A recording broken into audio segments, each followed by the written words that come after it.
أشرف الأنبياء وسيد المرسلين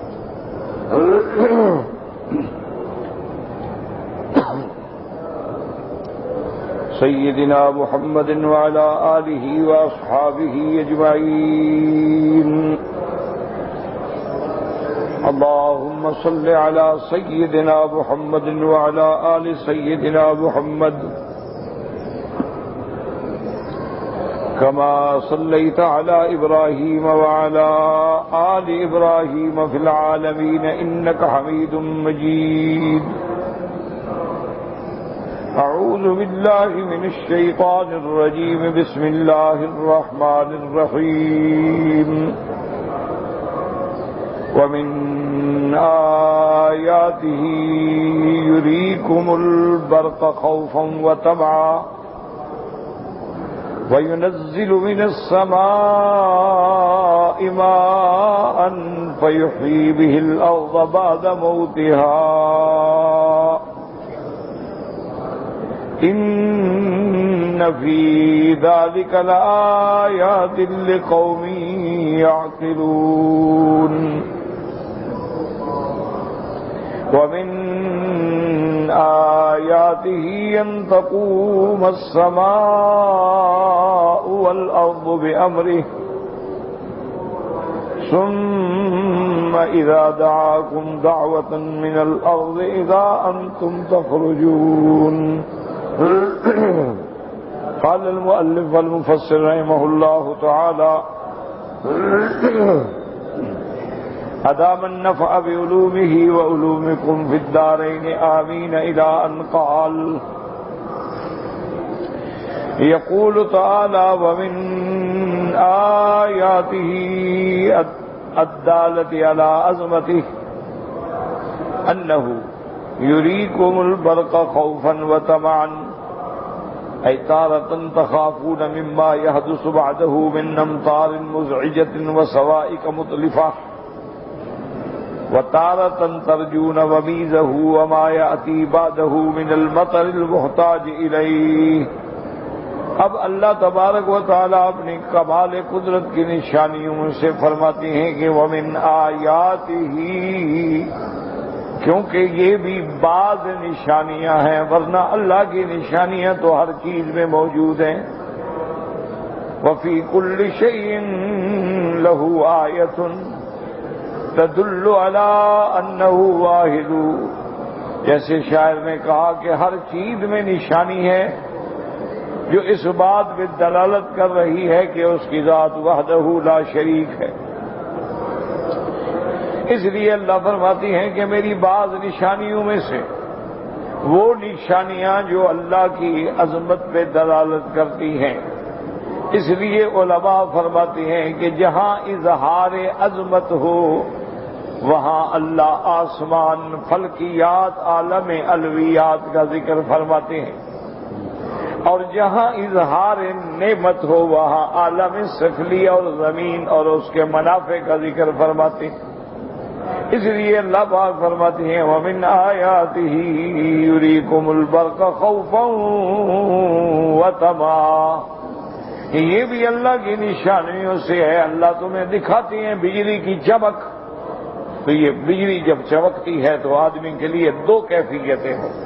خوفاً، ڈر بھی ہوتا ہے کہ کہیں یہ بجلی گر نہ جائے، ڈر بھی ہوتا ہے کہ ایسا پانی برسے کہ ہلاکت کا ذریعہ بن جائے، طوفان بن جائے، اور امید بھی ہوتی ہے کہ انشاءاللہ اس کی روشنی کے بعد اللہ ہمیں رحمت کی بارش دیں گے اور رحمت کے امطار اتریں گے. اللہ فرماتے ہیں یہ بھی میری قدرت کی نشانیوں میں ہے، دیکھیں غور کریں. اس لیے علماء فرماتے ہیں کہ صرف اگر اسی نظام پہ نظر ڈالے تو آدمی فوراً اعتراف کرے گا کہ لا الہ الا اللہ وحدہ لا شریک لہ، اور یہ حقیقت ہے الحمدللہ. یعنی آج ہی میں پڑھ رہا تھا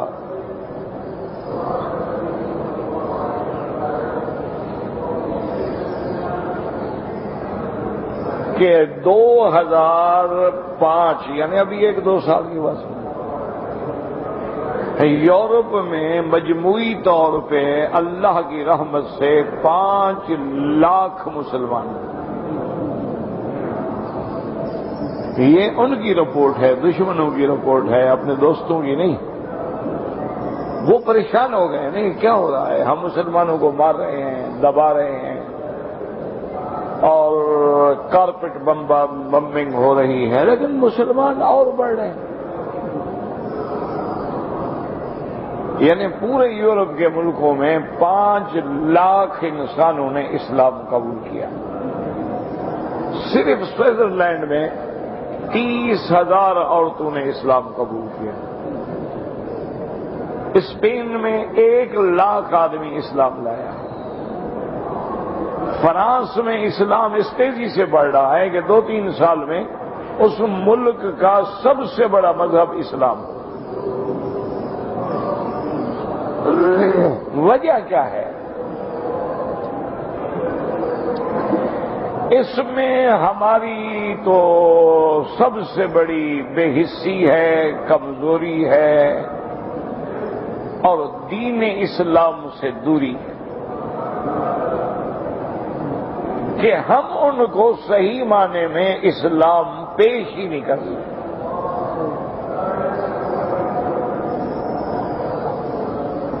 آپ یعنی ٹھنڈے دل سے غور کریں، کتی جھگڑوں میں نہ پڑیں، پارٹی بازی میں نہ جائیں، تفرقہ میں نہ جائیں، زیادہ سے زیادہ یعنی اس وقت اسلام کے پھیلانے کے 3 ذرائع ہیں۔ بڑے حوصلے سے ٹھنڈے دل سے سنیں۔ ایک ذریعہ تو ہے مساجد و مدارس، کہ مساجد میں اذان ہے، نماز ہے، خطبہ جمعہ ہے۔ مدارس دینیہ ہیں جس میں ابتدائیہ سے لے کر درجہ تخصص تک کی تعلیمات ہیں۔ وہ مدارس چاہے دیوبندیوں کے ہوں، بریلویوں کے ہوں، تبلیغ والوں کے ہوں، اہل حدیث کے ہوں، میں ان باتوں میں نہیں پڑھتا، پڑھا تو دین رہے ہیں نا۔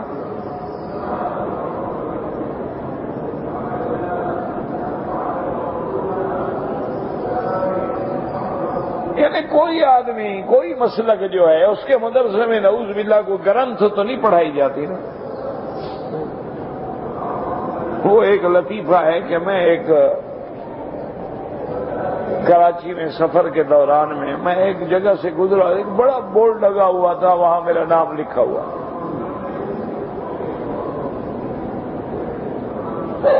میں نے گاڑی روکی ہوئی، کیا ہے بھائی؟ انہوں نے کہا جی وہ مدرسہ ہے اور اس پر انہوں نے آپ کا نام لکھا ہے زیر سرپرستی۔ جیسے ہمارے ملکوں میں یہ عادت ہے، ہمیں پتہ نہیں ہوتا سرپرستی ہر جگہ ہو گئی ہے۔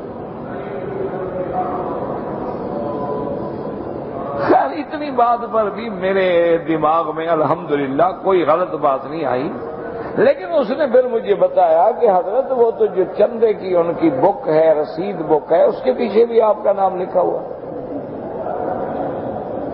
اس پہ بہرحال مجھے تکلیف ہوئی کہ الحمدللہ میں نے کبھی زندگی میں چندہ نہیں کیا، اپنے مدرسے کے لیے نہیں مانگتا۔ تو یہ عجیب آدمی ہے کہ بھی میرے نام سے چندہ کرا۔ خیر میں نے اس کو بلایا، میرے ساتھ فوت ہو گئے، اللہ ان کی قبر پہ رحمت فرمائے۔ اس میں کوئی شبہ نہیں، میرے دوست ہے۔ میں نے اس سے کہا کہ اللہ کے بندے یہ تم نے کیا کیا ہے؟ چلو بھائی مدرسے پر بورڈ لگا دیا، کوئی بات نہیں، لیکن چندے کی رسید پر تم نے میرا نام لکھا ہوا ہے، مجھے تو پتہ ہی نہیں کیا آ رہا ہے، کیا جا رہا ہے، کہاں کتنا چندہ ہے، کہاں خرچ ہوتا ہے۔ یہ تم کم سے کم مجھ سے اجازت لیتے، کوئی شرعاً، کوئی اخلاقاً کوئی طریقہ ہوتا ہے۔ اس نے فوراً جناب آگے بالکل بڑے اطمینان سے کہا، اور نے کہا مکی صاحب میں نے کوئی برائی کا اڈا کھولا ہوا ہے، آپ کو تکلیف ہو رہی ہے، مدرسہ ہی بنایا ہے نا۔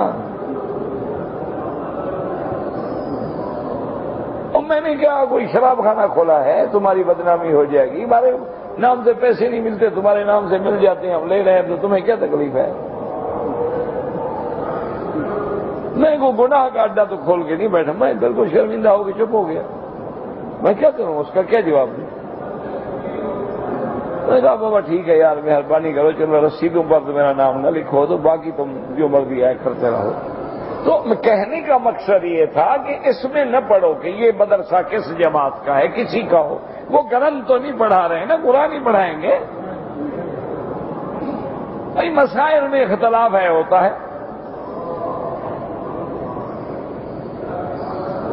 لیکن مجموعی طور پر آخر اپنی طرف سے تو وہ بھی دین پھیلا رہے ہیں نا، مدرسہ بنایا ہے، قرآن پڑھاتے ہیں، حدیث پڑھاتے ہیں، فقہ پڑھاتے ہیں۔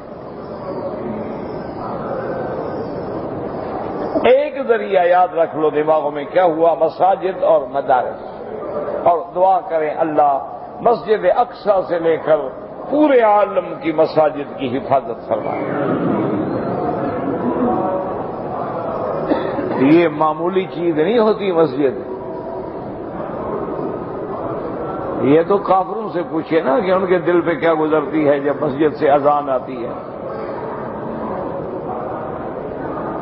یہ بہت بڑی چیز ہے کہ گزرے آپ مینار کھڑا ہے، گزرے آپ اذان کی آواز آ رہی ہے۔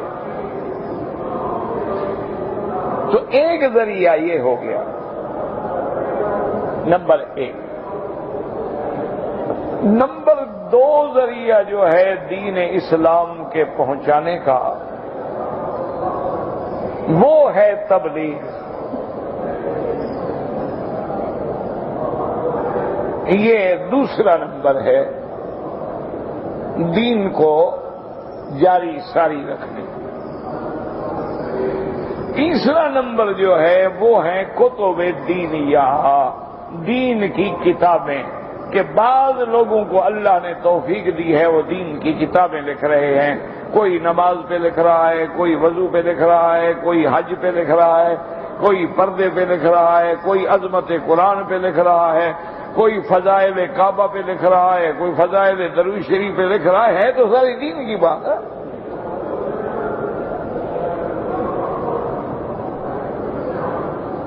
اور اسی طرح ایک جماعت ہے جو دین کی تبلیغ کے لیے ہر ملک میں گلی گلی کوچا کوچا پھر رہی ہے۔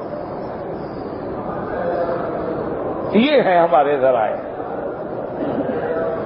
اچھا، اب ان ذرائع سے آپ دیکھ لیں گے، چلو مساجد میں ایک محلے میں 10,000 کی آبادی ہے، 10 مسجدیں ہیں، مسجد میں کتنے بندے آئیں گے؟ 1,000۔ 9,000 تو آتا ہی نہیں نا۔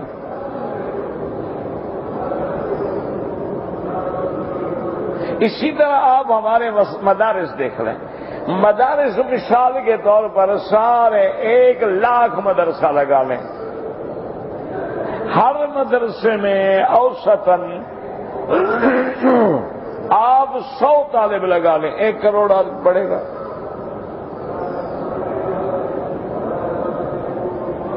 یعنی میں بہت زیادہ کہہ رہا ہوں، اتنا نہیں ہوتے۔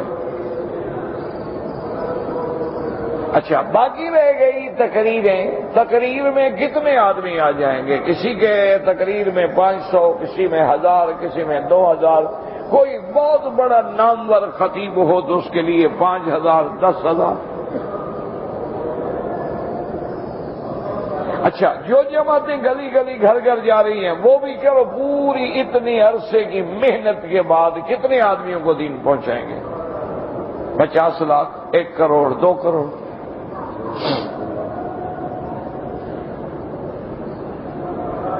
اور اس کے بعد ذریعہ رہتا ہے ارکان اسلام۔ کیا مانا بھی؟ حج پر، عمرے پر، رمضان میں جو لوگ اللہ کے کعبے میں اور مدینے میں آ رہے ہیں، مجموعی طور پہ سال کے 40 لاکھ لگا لو۔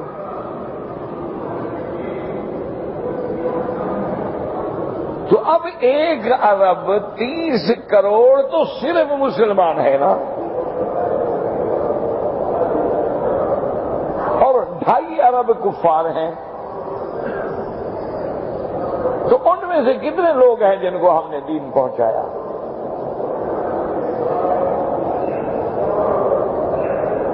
کیا اس کا جواب ہم خدا کو قیامت میں نہیں دیں گے کہ ہم نے کوشش کی ان کو دین پہنچانے کی؟ ان کو جا کے اللہ کے دین کی دعوت دینے کی ہم نے کیا محنت کی ہے، اس کا خدا کو کیا جواب دیں گے؟ اللہ نے تو ہمیں بھیجا اس لیے، بنایا اس لیے کہ کنتم خیر امت،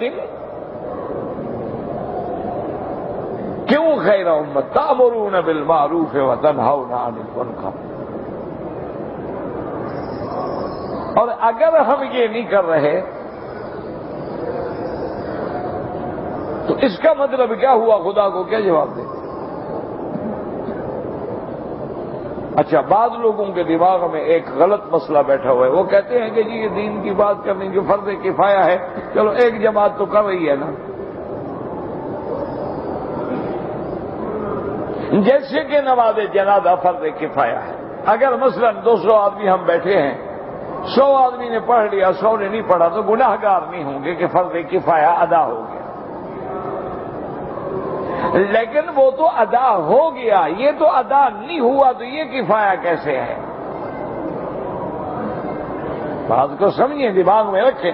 ہم نے جنازہ نہیں پڑھا لیکن ہمارے 20 ساتھیوں نے پڑھ لیا، تو وہ تو فرض ادا ہو گیا نا۔ یہ تو ہم نے دین نہیں پہنچایا، جو پہنچا رہے ہیں وہ تو پورا نہیں کر رہے۔ ان کا کام پورا ہو جائے تو پھر تو ہم کہیں گے کہ فرض کفایہ انہوں نے ہماری طرف سے حق ادا کر دیا۔ وہ تو بیچارے پورے نہیں ہو سکتے، ورنہ یاد رکھیں کہ اسلام میں اتنی سلامتی ہے، امن ہے، اعتدال ہے، مساوات ہے، احقاق حق ہے، ابطال باطل ہے، امر بالمعروف ہے، نہی عن المنکر ہے، تعلق مع اللہ ہے، تعلق مع الخلق ہے، طہارت ظاہری ہے، طہارت باطنی ہے۔ اسلام تو رحمتوں کا مجموعہ ہے۔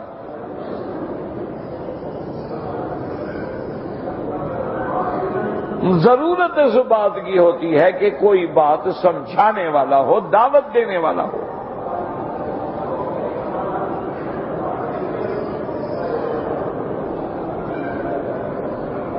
اب نتیجہ یہ نکلا کہ مخالفوں نے، دشمنوں نے، کفار نے، یہود نے، یہودیوں کے ایجنٹوں نے اسلام کی مخالفت کی۔ تمام دنیا کے چینل جو ہیں جناب وہ اس پہ لگ گئے، تمام دنیا کا میڈیا جو ہے وہ مسلمانوں کے خلاف ہو گیا۔ جو چینل کھولو اسلام کے خلاف، جو اخبار پڑھو اسلام کے خلاف، جو کالم پڑھو اسلام کے خلاف۔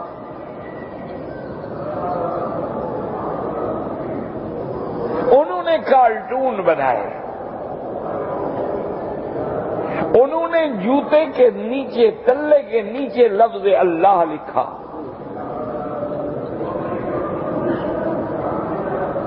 انہوں نے عورتوں کے انڈر ویئر کے درمیان میں لفظ اللہ لکھا۔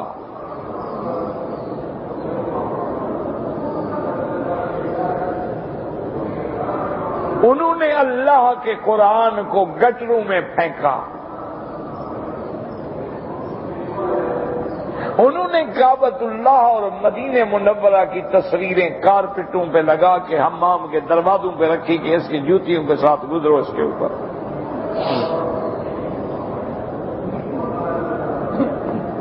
انہوں نے سرکار دو عالم کی زندگی پہ ایسے غلیظ حملے کیے کہ کوئی دشمن، گندے سے گندا دشمن بھی نہیں کر سکتا۔ حضور صلی اللہ علیہ وسلم کے ازواج مطہرات پہ کیچڑ اچھالا،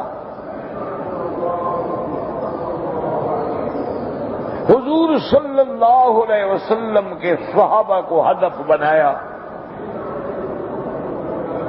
اگر کسی مسلمان نے 4 شادیاں کر لیں یا 2 بیویاں مر گئیں پھر 2 اور کر لیں تو اس کو پورا میڈیا لے آیا، اور جو روزانہ کلب میں جا کے 50 لڑکیوں کے ساتھ مل کے ڈانس کرتے ہیں ان کا کوئی نام نہیں۔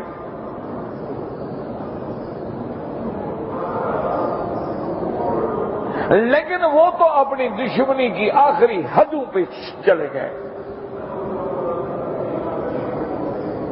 جس نے اخبار نے سرکار دو عالم کے خلاف کارٹون چھاپے تھے، ان کو انہوں نے سال کا سب سے بڑا انعام دیا.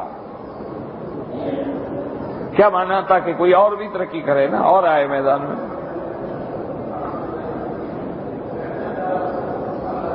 جن لوگوں نے حضور صلی اللہ علیہ وسلم کے خلاف، اللہ کے قرآن کے خلاف، رحمت دو عالم کے معجزات کے خلاف، حضور صلی اللہ علیہ وسلم کی حیات طیبہ کے خلاف، اور حضور کی ایک ایک زندگی پہ بحث کی اور اس پہ نعوذ باللہ کیچڑ اچھالا، اور پوری دنیا کو یہ تصور دے دیا کہ مسلمان کیا ہے، یہ تو دہشت گردوں کا ایک ٹولہ ہے، قتل کرنا جانتے ہیں، لوگوں کی لڑکیاں اٹھا لیتے ہیں، 4-4 10-10 20-20 گھر میں رکھ لیتے ہیں.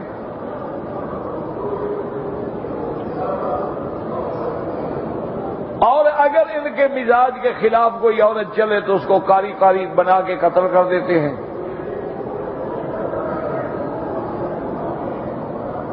انہوں نے ہمارے خلاف زہر پھیلانے میں انتہا کی حد کر دی، لیکن اللہ چاہے تو کبھی زہر تریاک بن جاتا ہے. وہ ایک قصہ ہے کتابوں میں، اللہ جانے کتنا سچا ہے کتنا جھوٹا ہے.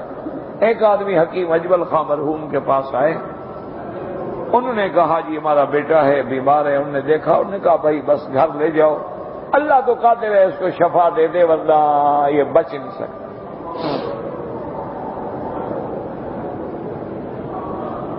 لیکن اپنے انہوں نے جو ملازم تھا اس کو بلایا کہ اس کا نام لکھو، ٹائم لکھو، وقت لکھو، اس کو فلاں بیماری ہے، فلاں علاج ہے، وہ بھی لکھو.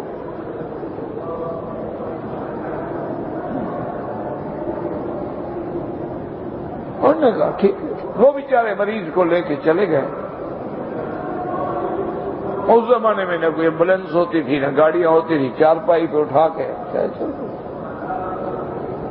راستے میں کماد کا کھیت تھا. ایک گنا ہوتا ہے نا، گنا جو آپ کھاتے ہیں جس سے چینی بنتی ہے، گڑ بنتا ہے، شوگر بنتی ہے.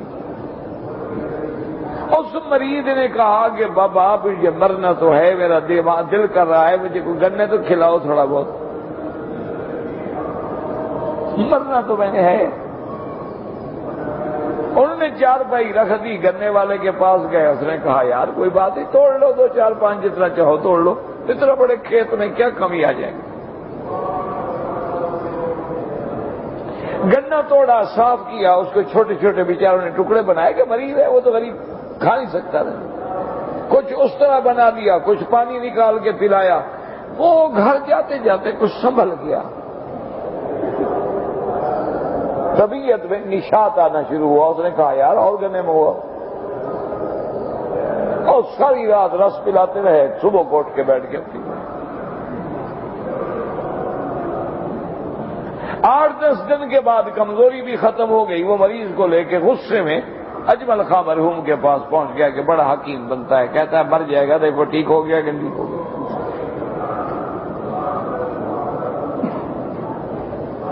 اجمل خان بے ملک بادشاہ تھا نا، صرف حکیم تو نہیں تھا.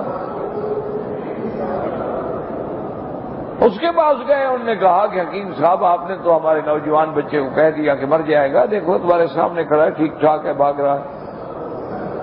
انہوں نے کہا پہلے بیٹھو، غصہ نہ کرو، مجھے سمجھاؤ کیسے ٹھیک ہوا. انہوں نے کہا کہ جناب ہم نے اس کو صرف گنا کھلایا، گنے کا رس پلایا ہے، رات دن پلاتے رہے، ٹھیک ہو گیا. انہوں نے ملازم سے کہا میری کتاب لے آؤ. وہ کتاب لے آیا. انہوں نے کہا یہ پڑھو. اس کا علاج یہ تھا کہ مشکی نانگ اور زہریلے ناگ جو ہیں ان کو مار کے زمین میں دفن کیا جائے، وہاں گنا لگایا جائے. اس گنے کا رس جو ہے اس کا علاج. اب میں کہاں سے سانپ پکڑ کے لے آتا اور گنا لگاتا؟ ایسے میں نے کہہ دیا کوئی علاج نہیں، تم نے جہاں سے گنا کھلایا ہے نا وہاں جا کے زمین کھودو، اگر سانپ نہ ملے تو پھر آ کے اعتراض کرنا.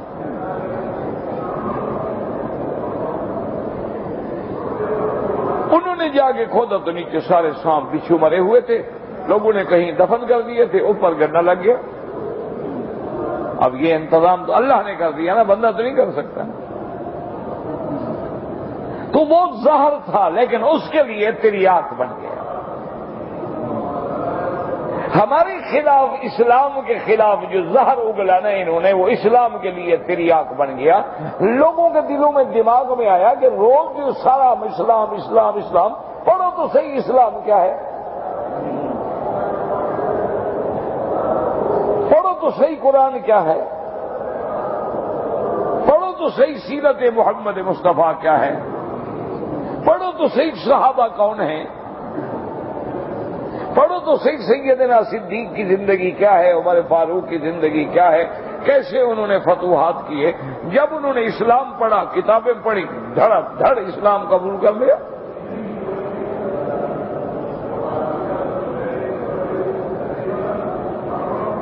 تو اسلام تو انشاءاللہ قیامت تک کے لیے ہے۔ ان الدین عند اللہ الاسلام، اور یہ قیامت تک رہے گا، اس کو دنیا کی کوئی طاقت نہیں مٹا سکتی ہے۔ اسلام کی فطرت میں اللہ نے ایک ایسی لچک رکھی ہے کہ جتنا بھی دباؤ گے نا، اسپرنگ اور زیادہ ابھرے گا۔ لیکن ہم تو مجرم ہیں نا، اگر ہم ان کو اسلام پہنچاتے ہیں۔ ہم نے تو ایسا اسلام پہنچایا نا کہ اگر کوئی شریف مسلمان ہوا تو ہم نے اس سے پہلے پوچھا کہ جناب آپ دیوبندی ہیں کہ بریلوی ہیں؟ وہ غریب تو چکرا گیا، اس نے کہا یار میں تو کافر تھا، مسلمان ہوا، اب یہ مسلمانوں میں پتہ نہیں 2 پارٹیاں نکل آئیں۔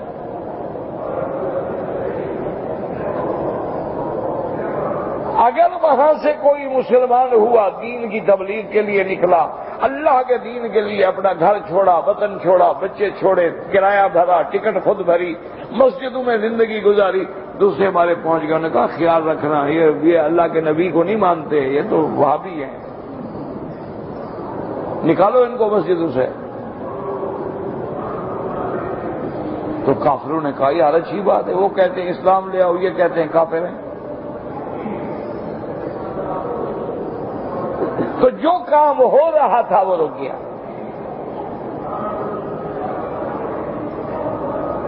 اسی طرح ہم نے اسلام کا ایک تصور جو دیا کہ ایک دوسرے کو قتل کر رہے ہیں، خودکش حملے کر رہے ہیں، اور جناب اس میں کتنی بے گناہ مارے جا رہے ہیں۔ آپ کی دشمنی 1 سے ہے، مر گئے 200، ان 199 کا قتل کس پہ ہے؟ مسافروں کی بس جا رہی ہے، بس اڑ گئی، ان مسافروں کا کیا گناہ ہے آپ کے ساتھ؟ ان کے قتل کا ذمہ دار کون ہوگا؟ اب یہ موقع ہم دشمن کو دیتے ہیں۔ یہ دیکھو مسلمان،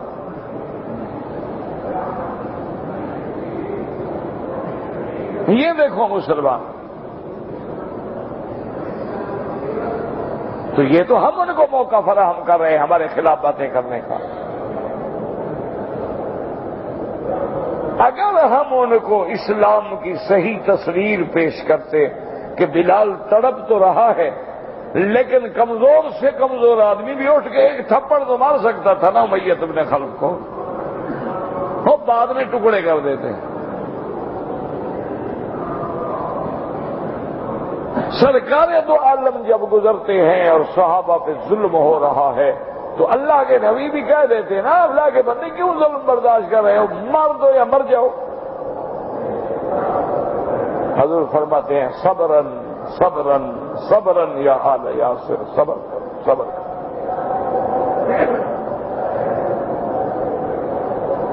آج ہم صبح کی حدیث پڑھ رہے تھے کہ ایک صحابی کو حضور نے رحمت دو عالم صلی اللہ علیہ وسلم نے کسی جگہ پہ حاکم بنایا، عامل بنایا۔ ایک اور صحابی آ گئے انصار میں سے، انہوں نے کہا یا رسول اللہ صلی اللہ علیہ وسلم آپ نے فلاں کو عامل بنایا، مجھے نہیں بنایا، آپ نے اس کو ترجیح دی ہے مجھے بس۔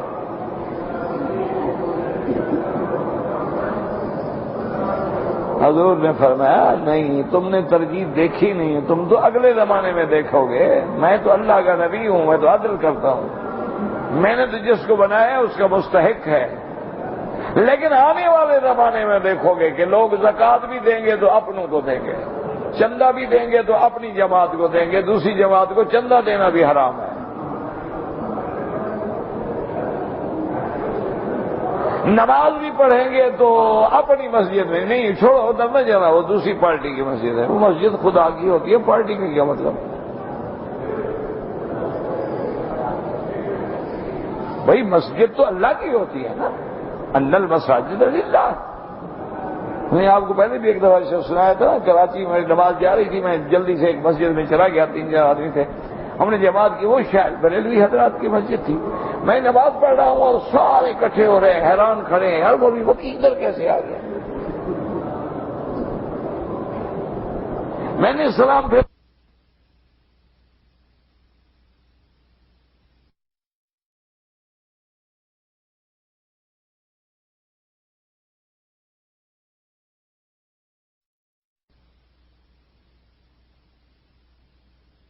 کہیں ایسا نہ ہو کہ یہ حضرات جو ہے نا ہمارا استقبال اچھی طرح کریں. اور اتنی دیر میں وہ مسجد آدھی بھر گئی اور گلیاں بھر گئیں, لوگ اکٹھے ہو گئے. میں کھڑا ہو گیا, میں نے کہا کیا؟ انہوں نے کہا جی بس ہم تو خوش ہوئے ہیں. حقیقت بات یہ ہے ہمیں خوشی ہوئی ہے کہ آپ ہماری مسجد میں آئے ہیں. تو ہم تو آپ کو سچی بات یہ ہے کہ ہم حیران ہو رہے ہیں کہ یہاں کے لوگ تو ہمارے, آپ کے مولوی تو ہماری گلی سے نہیں گزرتے, آپ ہماری مسجد میں کیسے آ گئے؟ میں نے کہا آیا تو میں بھی بھول کے ہوں, جان کے تو میں بھی نہیں آیا, مجھے نہیں پتا تھا مسجد کس کی ہے, میں تو سمجھا اللہ کی مسجد ہے. خیر بڑی محبت سے ملے, بڑا انہوں نے بیچاروں نے اصرار کیا, مہربانی کریں آپ چائے پئیں, آپ مغرب کی نماز یہاں پڑھائیں. میں نے کہا میرا ایک جگہ درس ہے, میں مجبور ہوں, میں نے مغرب کے بعد وہاں درس دینا ہے, ورنہ مجھے کیا اعتراض ہے؟ اللہ کا قرآن پڑھانا ہے, جہاں اجازت دو حاضر. تو اصل بات یہ ہے کہ ہم کٹ گئے, کچھ تم کھچے رہے, کچھ ہم کھچے. اس کشمکش میں ٹوٹ گیا رشتہ پیار کا. ورنہ اگر تم دین پہنچاتے اور دین سمجھاتے تو کبھی جھگڑے نہ ہو, کبھی فساد نہ ہوتا اور دشمن کو موقع نہ ملتا. حضور نے فرمایا کہ میرے بعد تم دیکھو گے لوگ اموال غنیمت میں بھی ترجیح دیں گے, مال فے میں بھی ترجیح دیں گے, عہدوں میں بھی ترجیح دیں گے. تو ایک صحابی نے کہا یا رسول اللہ جب وہ وقت آ جائے تو ہم کیا کریں؟ یعنی جب غلط لوگوں کو ملنا شروع ہو جائے, حق والے محروم ہو جائے, ہم کیا کریں؟ آپ نے فرمایا فاصبروا حتی تلقونی علی الحوض. آپ نے فرمایا تم صبر کرو, برداشت کرو, حتیٰ کہ قیامت میں تم میرے پاس حوض کوثر پہ آؤ گے, اللہ تمہیں بدلے دیں گے. یہ نہیں فرمایا تمہارا حق بنتا ہے لڑ کے لے لو, فرمایا فاصبروا, بس صبر کرو. تو اسلام ہمیں یہ سبق دیتا ہے, لیکن کاش کہ ہم اسلام کی سچی تصویر دوسروں کو پیش نہ کر سکے, ورنہ اسلام میں تو اتنی طاقت ہے کہ آج بھی اگر دیانت سے, امانت سے تعصب نہ ہو, بغض نہ ہو, بلکہ ہمدردی ہو, اس طلب کے ساتھ آپ اگر اسلام پیش کریں, لوگ آج بھی اسلام میں آنے کے لیے بےتاب ہیں, لوگ آج بھی اسلام قبول کرنے کے لیے تڑپ رہے ہیں. لیکن وہ ہماری فرقہ واریت, لیکن وہ ہماری پارٹی بازی, لیکن وہ ہماری گروہ بندی, لیکن وہ ہماری جماعتوں کے اندر اختلافات, وہ ہمارے فسادات کو دیکھ کے اسلام سے بدظن ہو جاتے ہیں, متنفر ہو جاتے ہیں. ورنہ اختلافی مسائل ہیں تو صحابہ کے زمانے میں بھی ہوتے تھے. بعض صحابہ کہتے ہیں حضور پاک کو اللہ نے اپنی زیارت کرائی ہے, بعض صحابہ کہتے ہیں نہیں کرائی. اختلاف تو ہوتا ہے, لیکن کبھی ان صحابہ نے لڑائی تو نہیں لڑی نا. آج 1428 سال گزر گئے دین اسلام کے ابتدا کو. ایمانداری سے کہیں کہ 1200 سال تک 12 صدیوں میں کبھی الحمدللہ یہ جھگڑے نہیں ہوئے، یہ فساد نہیں ہوئے، یہ کتابیں نہیں لکھی گئیں، ایک دوسرے پہ کفر کے تیر نہیں چلائے گئے. یہ بدقسمتی تب ہوئی جب سامراج نے آ کے مسلمانوں کے ملک پہ قبضے کیے. انہوں نے اپنے اقتدار کو قائم رکھنے کے لیے ہر جماعت میں اپنے ایجنٹ بھیجے، ان کو پیسہ دیا، انہوں نے جا کے دونوں کو لڑایا. ورنہ کوئی مسلمان کسی کو بے گناہوں کو جا کے مار ڈالے؟ یہ ہو سکتا ہے؟ بھائی بندے کے پاؤں کے نیچے، گاڑی کے نیچے بلی آ جائے، بندہ کانپ جاتا ہے یار، وہ خیال کرو وہ بلی ہے یار. تو یہ کیسے مسلمان ہو سکتا ہے 200 بندے کو مار دے، بے گناہوں کو مار ڈالے؟ وجہ کیا ہے کہ ان لوگوں نے اپنی دولت سے، طاقت سے ان لوگوں کو خریدا جو بے دین تھے، ان لوگوں کو خریدا، ان کو بریف کیا، ان لوگوں کو خریدا جو معذور ہیں، محتاج ہیں، جن کے ماں باپ بھوکے مر رہے ہیں. انہوں نے کہا ادھر آؤ یار، ہم آپ کو 10 لاکھ روپیہ دیتے ہیں، بس اپنی جان دے دو، باقی تو مزے کریں گے نا.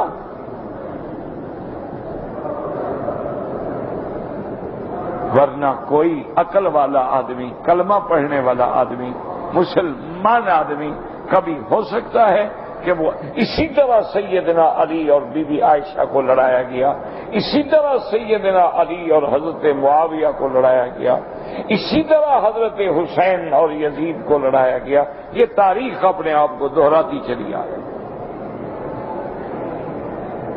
ورنہ وہ تو آپس میں عزیز ہیں، رشتہ دار ہیں، وہ کیوں لڑتے بھائی؟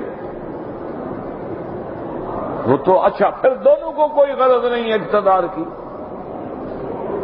دونوں حضور کے صحبت یافتہ ہیں، صحابہ کے صحبت یافتہ ہیں، حضور کی گود میں بیٹھ کے پلنے والے ہیں، ان کو کیا ضرورت ہے اقتدار کی؟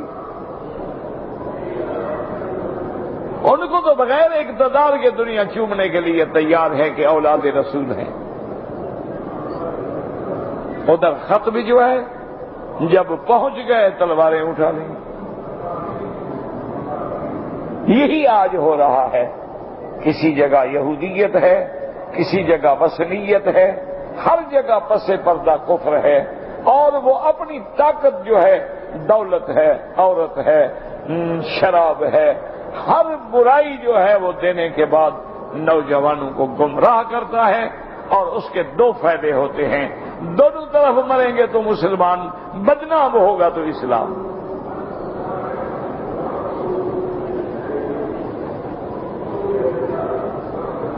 اچھا جی، وہ بمبر مر گیا، کون ہے؟ وہی مسلمان. جو اور غریب مارے گئے بیچارے، پیشی پہ آئے ہوئے لوگ تھے، وہ مارے گئے، ان کا وہ کیا ہے؟ ان کا کیا گناہ ہے بھائی؟ وہ بھی مسلمان. یعنی دونوں طرف سے مسلمان مرے، بدنام اسلام. تو خدا کے لیے اپنی اولادوں کو، اپنے بھائیوں کو، اپنے دوستوں کو، اپنے ساتھیوں کو خدا کے لیے سمجھائیں، اور اسلام کی حقانیت، اسلام کی سچائی، اسلام کی صداقت کا پرچار کریں اور آگے بڑھیں اور دنیا کو بتائیں کہ اسلام کیا ہے. جب آدمی اسلام کی صحیح تصویر دکھاتا ہے، بڑے سے بڑا کافر ہل جاتا ہے.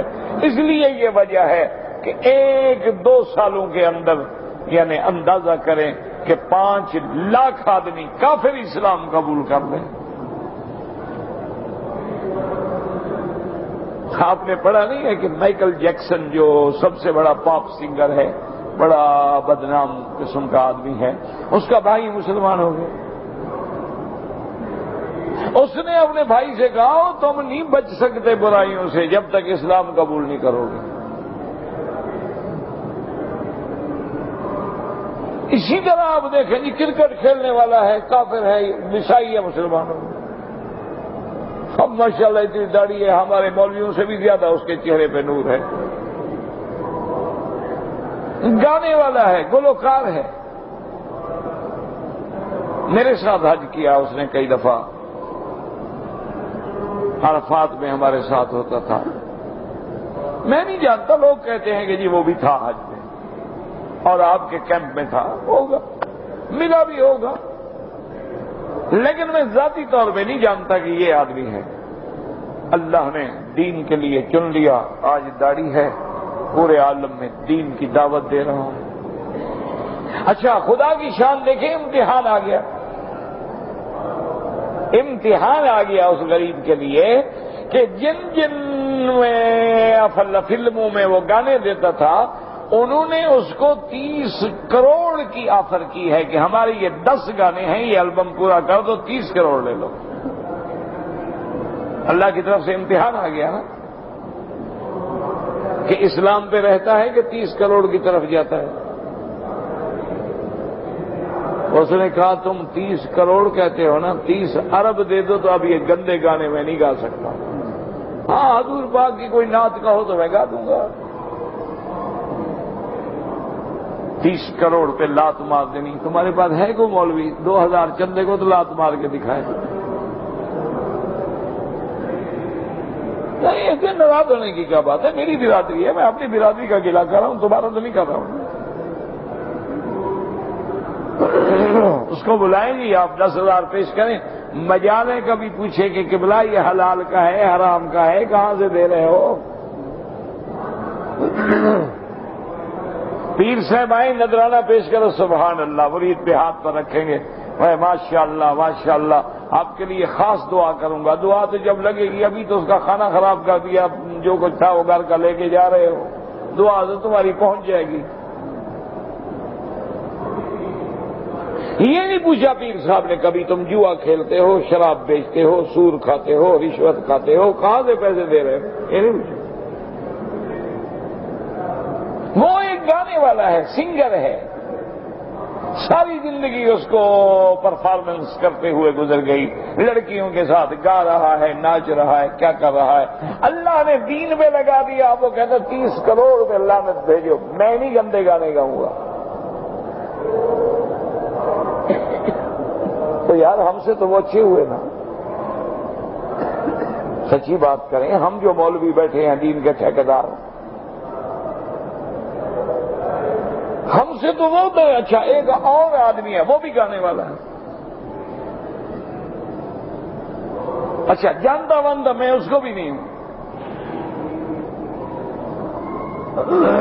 لیکن خدا کی قدرت ہے کہ وہ مجھے ملتا ہے، نہیں میں نہیں جانتا کہ یہ ہے۔ اس نے پتہ ہے کیا کیا، اس نے کہا میرے علاقے میں ہسپتال نہیں ہے، میں کب تک یہ گانے گا گا کے دنیا کو گمراہ کرتا رہوں گا، ہسپتال کیوں نہ بناؤں؟ ساری دنیا میں رولا ہسپتال بنا کے دکھا دیا۔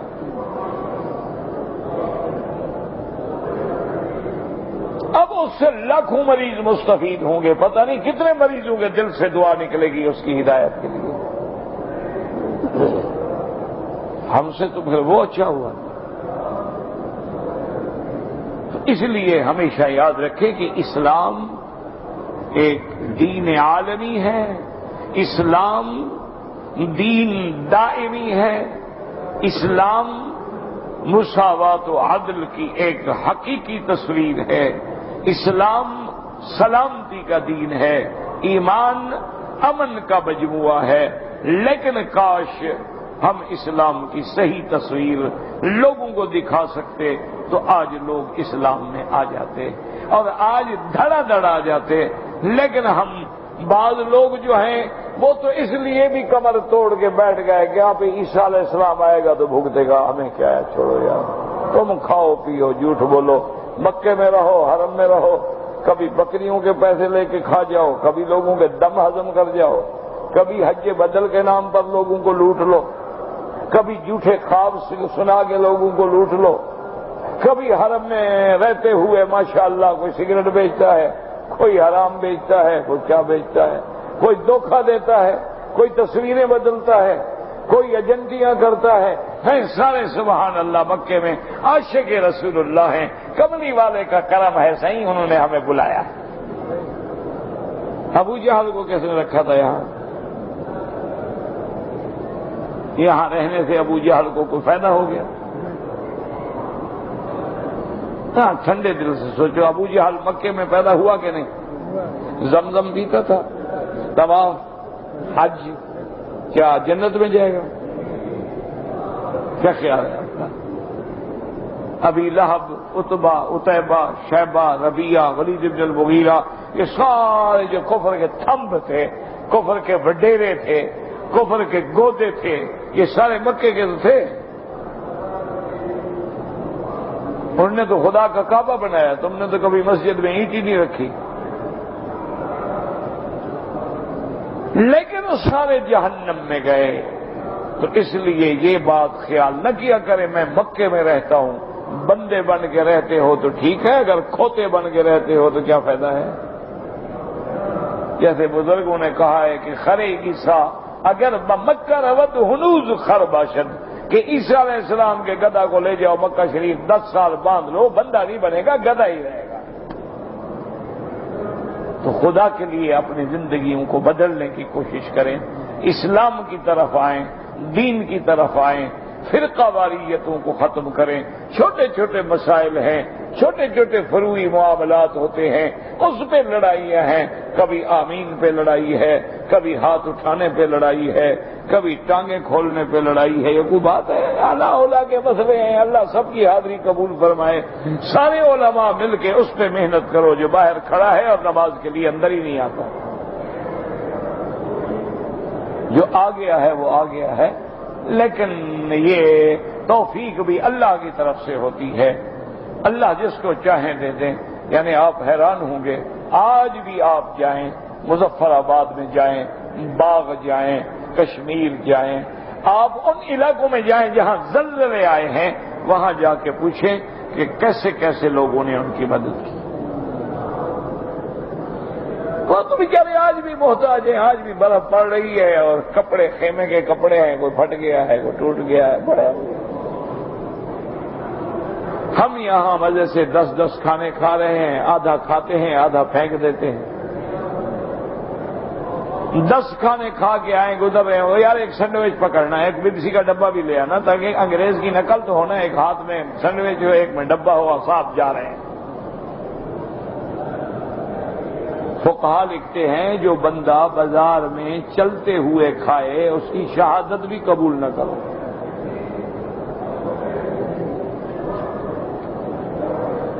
یہ خلاف مروت ہے، خلاف ادب ہے، خلاف حیا ہے. کھانا ہے بیٹھ جاؤ، پینا ہے بیٹھ جاؤ آرام سے. یہ کیا ہے کہ ہاتھ میں پکڑا ہوا ہے اور چل رہے ہیں. اس لیے اللہ فرماتے ہیں کہ میری نشانیوں میں غور کرو. وَمِنْ آيَاتِهِ يُرِيكُمُ الْبَرْقَ، فرماتے ہیں کبھی کبھی تمہیں بجلی دکھاتے ہیں جس سے تم ڈرتے ہو کہ ایسی بارشیں آئیں گی جو ہمیں ہلا ڈالیں گی، ایسی بجلی آئے گی جو متلفہ برباد کر دینے والی، گر گئی، جلا دیا، اڑا دیا. اور اس کے بعد فرماتے ہیں وَتَارَةً تَرْجُونَ وَمِيزَهُ، اور کبھی کبھی تم اس بجلی کی چمک سے امیدیں لگاتے ہو. وَمَا يَأْتِي بَعْدَهُ مِنَ الْمَطَرِ الْمُحْتَاجُ إِلَيْهِ، کہ اس کے بعد اللہ جو بارشیں برساتے ہیں جس کی تمہیں ضرورت ہے. اس لیے اللہ نے ان چیزوں کے ذکر کرنے کے بعد فرمایا وَيُنَزِّلُ مِنَ السَّمَاءِ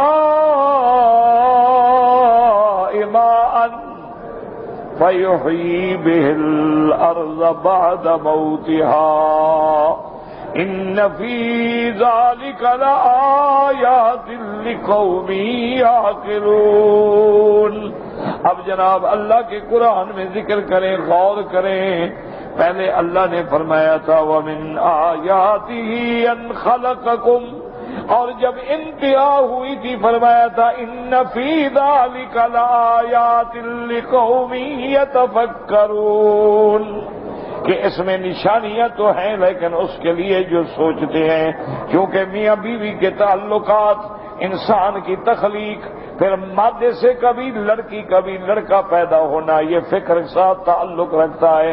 وہاں فرمایا لِقَوْمٍ يَتَفَكَّرُونَ، اور جہاں فرمایا تھا خَلْقُ السَّمَاوَاتِ وَالْأَرْضِ وَاخْتِلَافُ أَلْسِنَتِكُمْ وَأَلْوَانِكُمْ، وہاں کیا فرمایا ان فی ذلک لآیات للعالمین، یہ علم والوں کے لیے ہے کہ غور کریں کہ لغتیں الگ ہیں، زبانیں الگ ہیں، رنگ الگ ہیں، قد الگ ہیں، لیکن سب کا باپ ایک حضرت آدم ہے، سب کی اصل اماں بی بی حوا ہے۔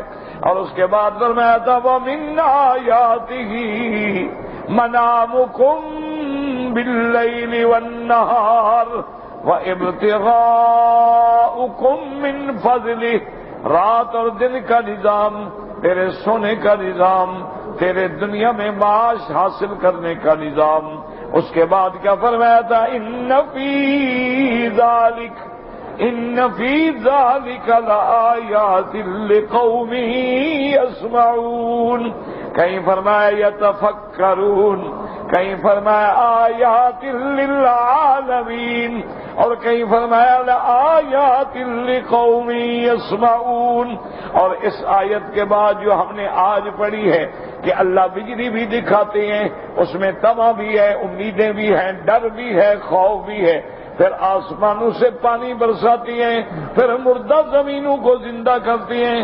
فرمایا ان فی ذالک لآیات، ان فی ذالک لآیات لقوم یعقلون، یہ نشانیاں تو ہیں لیکن ان کے لیے جو عقل والے ہیں، جو احمق ہیں، جو بے وقوف ہیں، جو پاگل ہیں، جو اللہ کو نہیں مانتے، قرآن کو نہیں جانتے، ان چیزوں پہ غور و فکر نہیں کرتے، ان کو تو کوئی سمجھ نہیں آئے گی۔ لیکن جن کو ہم نے عقل سے نوازا ہے وہ یقیناً غور کرتے ہیں کوئی ذات تو ہے جو پانی برسا رہی ہے، کوئی ذات تو ہے مردہ زمینوں کو زندہ کر رہی ہے، کوئی ذات تو ہے جو زمینوں سے کھیتیاں اگا رہی ہے، اور جو ذات ان چیزوں پہ قادر ہے وہ ہمیں دوبارہ زندہ کرنے پہ بھی قادر ہے۔ اللہ ہمیں اور آپ کو دین ایمان پہ قائم رکھے۔ اللہم ثبتنا علی الایمان وارزقنا حسن الختام۔ اور دعا کیا کرو اللہ محتاج نہ کرے، اللہ ہر بیمار پہ رحم کرے۔ اور میری بیماریوں کے لیے بھی میں نے عرض کیا تھا جب یاد آ جائے، کوئی میں مجبور نہیں کرتا آپ لوگوں کو، جب کبھی موقع ملے رات میں دن میں یاد آ جائے تو بس دعا کر دیا کریں شفا کے لیے۔ اگر نماز میں آدمی ٹوپی کو ماتھے پہ لگائے، عمدن لگائے تو ٹھیک نہیں، اور اگر قالینیں اتنا نرم ہیں کہ چہرہ دھنس جاتا ہے تو نماز میں کراہت ہے، اور اگر ایسی ہیں ان میں تو کوئی چہرہ ویرا نہیں دھنستا، تمہارا دھنس جاتا ہو تو پتہ نہیں، اس میں تو کوئی حرج نہیں۔ بعض بڑی دبیز قالینیں ہوتی ہیں کہ آدمی گویا کے اندر دفن ہو جاتا ہے، وہ منع ہے۔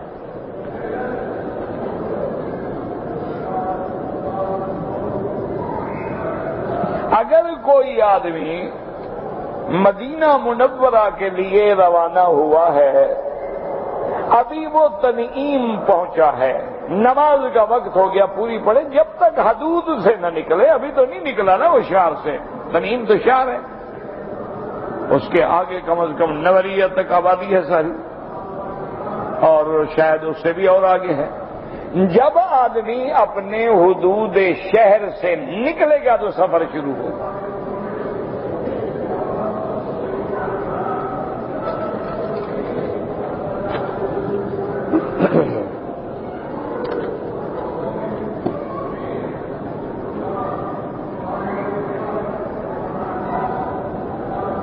مجھ کو میری بیوی کی بیٹی پسند ہے، بیوی کی بیٹی سے شادی کرو گے؟ ماشاءاللہ بھی پھر ماں اور بیٹی کو گھر میں جمع کرو گے۔ اللہ کہتا ہے 2 بہنیں جمع نہ کرو تو ماں بیٹی جمع کرو۔ انا للہ و انا الیہ راجعون۔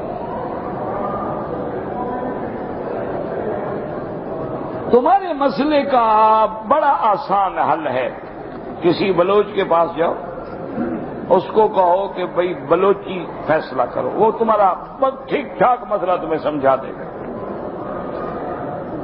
نہیں میں مذاق نہیں کر رہا، آج رات تجربہ کر کے دیکھو، پتہ کر لو پکا بلوچ ہو، نقلی 2 نمبر نہ ہو۔ آج کل تو ہر مال 2 نمبر ملتا ہے نا، ایک دفعہ بلوچی کامہ کھلا تھا، جتنی مخلوق تھی سارے بلوچ بن گئے۔ بلوچ اصلی ہو نا، انشاءاللہ تمہارے مسئلے کا حل بالکل بتا دے گا۔ تمہارا چونکہ کتاب میں مسئلہ نہیں ہے، انزلنا الحدید فیہ باس شدید، تمہارے لیے اس کی ضرورت ہے۔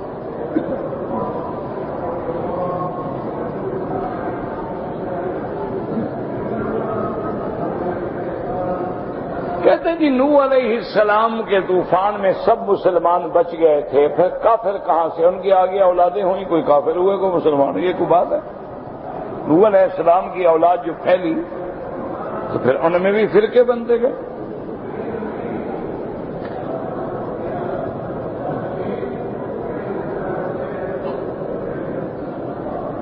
اگر حج کرنے کے لیے ریاض سے آئے تھے، حج کر لیا، طواف زیارت بھی کر لیا، لیکن صفا مروہ نہیں دوڑے اور ریاض چلے گئے، ان کا لیے مسئلہ یہ ہے کہ واپس مکے آئیں، عمرہ کریں، عمرے کے بعد ایک نفلی طواف کریں، اور پھر اسی نیت سے کہ یا اللہ جو ہمارے حج کی صفا رہ گئی ہے وہ صفا دوڑ لیں، کوئی جرمانہ نہیں ہے۔ اگر صفا نہیں دوڑیں گے تو صفا واجبات حج میں ہے، دم پڑ جائے گا۔ نمبر 1۔ نمبر 2 یہ سمجھیں کہ جب تم حج پڑھنے کے لیے جا رہے تھے تمہارا احرام کیا تھا؟ اگر تمہارا احرام حج افراد کا تھا اور تم نے 8 کو طواف کر کے صفا مروہ بھی ساتھ میں دوڑ لیا تھا، تو اب طواف زیارت کے بعد تمہیں صفا مروہ دوڑنے کی ضرورت ہی نہیں ہے۔ یہ مسئلہ اب تم خود جانو کہ تم آئے ریاض سے، تم نے عمرہ کیا، ٹھیک ہے، اب تم حج افراد کا احرام باندھو گے، تو حج کا احرام باندھنے کے بعد تم نے طواف کیا اور سعی بین الصفا والمروہ کی یا نہیں کی؟ اگر نہیں کی ہے تو اب کرو، اور اگر کر کے گئے تھے تو اب کوئی ضرورت نہیں۔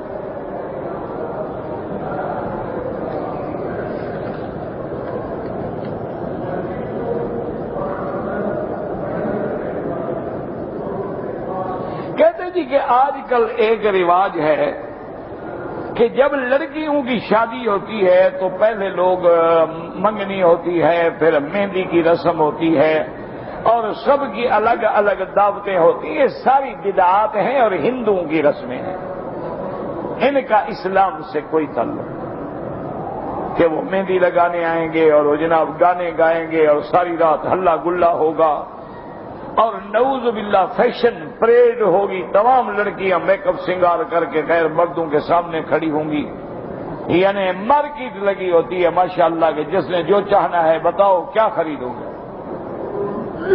یہ تو سب لعنت ہے، بدعات ہیں، منکرات ہیں، اس کا اسلام سے کوئی تعلق نہیں۔ اسلام میں نکاح ہے یا ولیمہ ہے، بس۔ وہ بھی کوئی ضروری نہیں ہے کہ اتنی بڑی تقریب ہو اور کھانے پکاؤ اور دعوتیں کرو اور لوگوں کو بلاؤ۔ مسجد میں آ جاؤ، بندے ہوں، گواہ ہوں، ولی ہو اور خطیب ہو، باقاعدہ نکاح پڑھانے والا ہو، خطبہ ہو، اس کے بعد نکاح ہو جائے، مٹھائی شٹائی یا کھجور وجور تقسیم کر لو، الحمدللہ خلاص۔ اب جب شادی ہو جائے، رخصتی ہو جائے، بیوی خامد کے گھر میں چلی جائے، میاں بیوی میں تخلیہ ہو جائے، تو اس کے ایک دن بعد یا دوسرے دن دعوت ولیمہ خامد جو ہے اپنی طاقت کے مطابق، غریب ہے غریبی دعوت، امیر ہے امیری دعوت، اس طرح ہمیں کھلائے، ہوٹل میں کھلائے، کوئی بات نہیں۔ اسلام میں صرف 2 چیزیں ہیں، ایک تقریب نکاح ہے اور ایک دعوت ولیمہ ہے۔ اس کے علاوہ جتنے رسوم ہیں کہ ابھی بات شروع ہوئی ہے جی، ڈھولک بجنی شروع ہو گئی گھر میں، اب کیا ہے جی، مہندی ہے، اچھا پھر سارے مہندی والے رنگ کے کپڑے پہن کے آئے، اب جناب کیا ہے آخر جی منہ دکھلائی کی رسم ہے، اب کیا ہے، اب کھیر کھلائی کی رسم ہے، اب کیا ہے جی، اب گھوڑے پہ چڑھانا ہے، پہلے کھوتے پہ کبھی نہیں چڑھا غریب۔ اگلے دن میں اخبار میں دیکھ رہا تھا 3-4 دولہوں کو گھوڑے پہ بٹھایا، وہ ویسے بیٹھے تھے جیسے ابھی مرے، ابھی گرے بیچارے، ان کی شکل پہ 12 بجے ہوئے تھے۔ کبھی زندگی میں جو گھوڑے پہ نہ بیٹھا ہو، گھوڑے پہ بیٹھنا آسان ہوتا ہے کوئی؟ گھوڑے پہ وہ لوگ بیٹھتے ہیں جن کی عادت ہوتی ہے، ایسے گھوڑے پہ بیٹھنا تو بہت بڑا امتحان ہوتا ہے۔ تو بہرحال یہ ساری بدعات ہیں، منکرات ہیں، اسلام سے ان کا کوئی تعلق نہیں۔